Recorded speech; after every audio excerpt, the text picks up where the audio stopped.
Olá, estamos de volta para mais uma aula do primeiro ano do ensino médio, tá? Nosso tema de hoje, iremos tratar aqui sobre zero da função e inequações, ok? Muita atenção para que possamos ter um bom entendimento da nossa aula de hoje. Vamos começar. Raiz ou zero da função afim.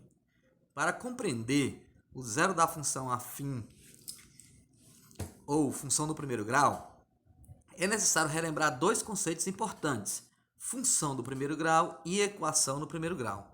Uma função do primeiro grau pode ser escrita da seguinte maneira: f de x igual a ax mais b, onde a precisa ser diferente de zero.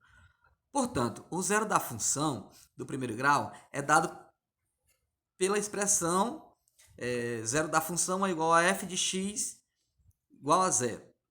Se f de x é igual a zero, logo zero é igual a ax mais b, que implica em ax mais b igual a zero. Essa última que a gente vai usar, ax mais b igual a zero. Bom, zero raiz da função afim. Zero da função é dada pelo valor de x, que faz com que a função assuma o valor zero. Encontrar este valor de x é muito fácil.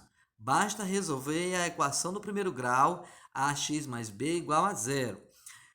Dessa equação, temos que ax é igual a menos b, tá? Que implica em x igual a menos b sobre a. Uma maneira mais fácil ainda de encontrar o zero da função é utilizar essa última equaçãozinha em vermelho. Por exemplo, o zero da função afim, onde eu tenho f de x igual a 2x menos 10, é 5, pois 2x menos 10 igual a zero, como a gente viu anteriormente. Mudando o 10 de lado, nós vamos ter 2x igual a 0 mais 10, tá? Que nada mais é do que 2x igual a 10. Dividindo pelo coeficiente, ele mesmo, tá? Eu vou ter que x vale 5. Ok, pessoal? Essa é uma das maneiras. A outra maneira é você resolver essa equação menor ali, olha, que eu coloquei aqui do lado. Observe que nessa função, o coeficiente a vale 2 e o coeficiente b vale menos 10, tá? Então, tá aí.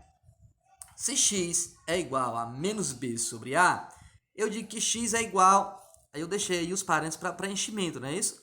No parênteses de cima eu vou colocar o menos 10. E no de baixo eu vou colocar o 2, tá? Fazendo um joguinho de sinal ali, menos vezes menos igual a mais, eu vou ter 10 dividido para 2, que obviamente vai ser 5. O mesmo resultado que eu encontrei aqui do lado esquerdo. Tá, pessoal? Então, o zero da função pode ser encontrado apenas com essa expressão menor, menos b sobre 2a. Entendido? Vamos para frente. Função crescente e decrescente. Toda expressão na forma y igual a x mais b ou f de x igual a x mais b, que é a mesma coisa, onde a e b são coeficientes reais diferentes de zero, é considerado uma função do primeiro grau. Exemplo, y igual a 2x mais 9. Quem é o a? 2. E o b? 9.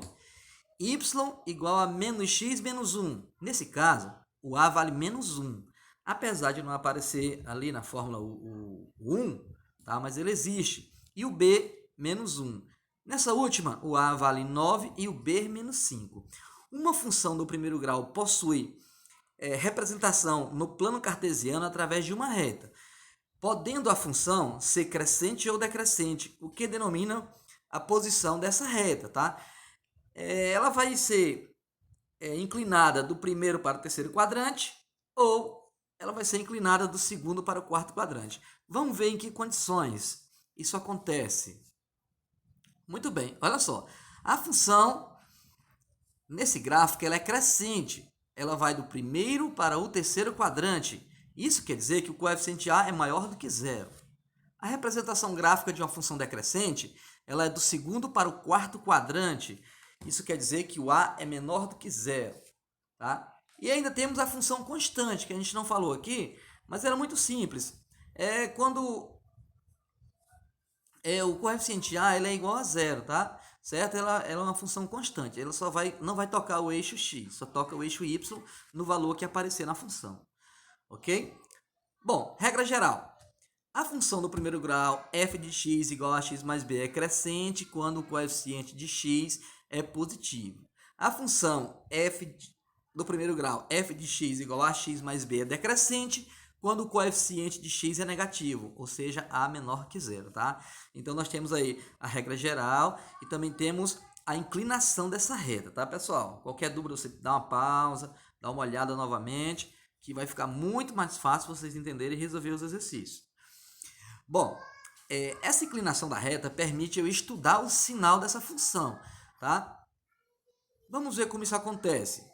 Estudar o sinal de qualquer função y igual a f de x é determinar o valor de x para os quais y é positivo, ou os valores de x para os quais y é zero, e ainda os valores de x para os quais y é negativo.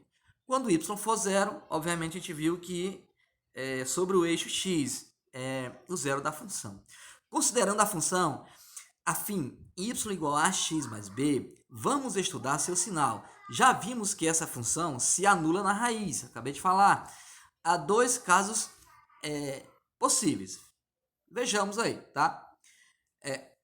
Primeiro, a função é crescente, tá? O y assume valor positivo quando ax mais b é positivo e o x vai ser maior do que menos b sobre a, tá? O y vai assumir valor negativo quando ax mais b for negativo e x for menor que menos b sobre a. Observe que há um padrão aí, não é isso? Tá, pessoal? É algo diretamente proporcional. Quando todos forem positivos, na função crescente, todos serão positivos. E quando forem negativos, também serão negativos. Conclusão. Y é positivo para valores de x maiores do que a raiz. Y é negativo para valores de x menores do que a raiz. Tá? Y é negativo para valores de x menores do que a raiz. Ok, corrigindo. Tá aí, pessoal, a imagem. Certinho, pessoal? Bom, tá aí a raiz. Ela está sobre o eixo, né? Observe que o y ele é positivo quando o valor for maior do que a raiz, tá? O valor está indo para a direita e o valor de y está crescendo, está aumentando, tá? E, por sua vez, y é negativo para valores menores do que a raiz. Observe, quanto mais o y se afasta para a esquerda, o valor de y vai baixando aí no nosso gráfico, tá? Certinho? Já na função decrescente, tá? Tem uma coisinha ao contrário aí, olha. Y é positivo, ax mais b é positivo. Obviamente, x é menor do que a raiz, tá? E quando o y é negativo, ax mais b é negativo, porém o y é maior do que a raiz. Dá um pouquinho de inverso aí, né? Olha a conclusão aí, ó.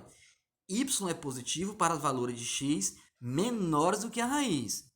E y é negativo para os valores de x maiores do que a raiz, tá? Certo? É o inverso, tá, pessoal? Vamos ver o desenho, tá? Identificando aí a raiz, né, pessoal? Tá sobre o eixo. Observe que quando o x ele vai se afastar para a esquerda, ele vai ser menor do que a raiz, correto? Porém, o y ele está subindo, tá? Ele está ficando positivo, tá? No eixo positivo. E quando o x for maior do que a raiz, observe que o valor de y ele está baixando, não é isso, pessoal?